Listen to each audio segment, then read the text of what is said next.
Where I come from in Zimbabwe, when you turn 13, you go to high school. I wasn't as excited as going to high school as everybody else because born in September meant that I was always going to be 9 months younger than whoever I'm in class with. So for me, high school started at 12, turning 13, not at 13. My parents sent me to boarding school. They sent me to a school that my uncle is a headmaster. So I get to the school. I'm overly welcome because everybody wants favors from my uncle.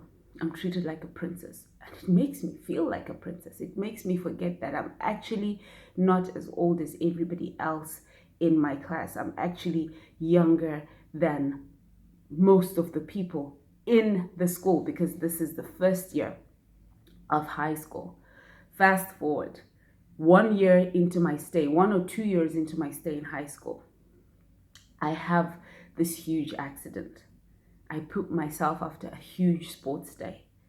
I turn into an embarrassment overnight. I die. The minute I turn into this embarrassment, I die.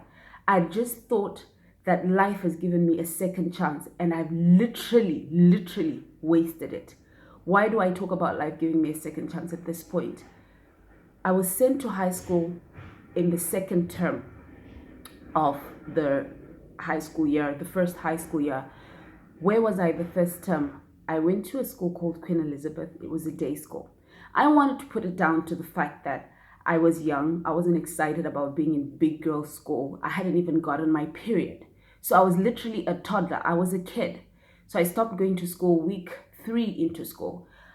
My dad will take me to school. I'll walk back to my neighborhood. I'll sit under a tree. I never thought about becoming a bum when I turned 30. I never thought about how not going to school was going to ruin my life. All I knew is I did not want to be in this big people school. It was so overwhelming. So I'll sit under this tree until one day my dad was coming from work. I'd done this for about 3 weeks. My dad was coming from work and he spotted me and he picked me up. He took me home.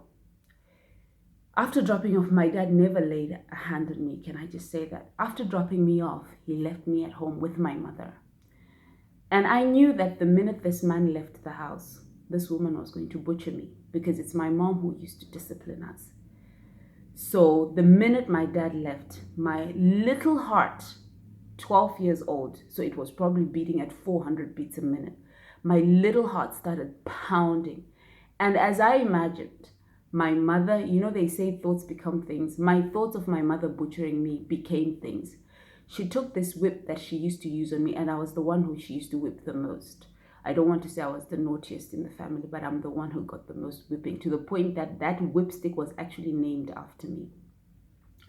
She butchered me. And when I say butchered me, I mean there was blood all over. And she was saying, Rombeni, as in I am not a mother to a non-entity.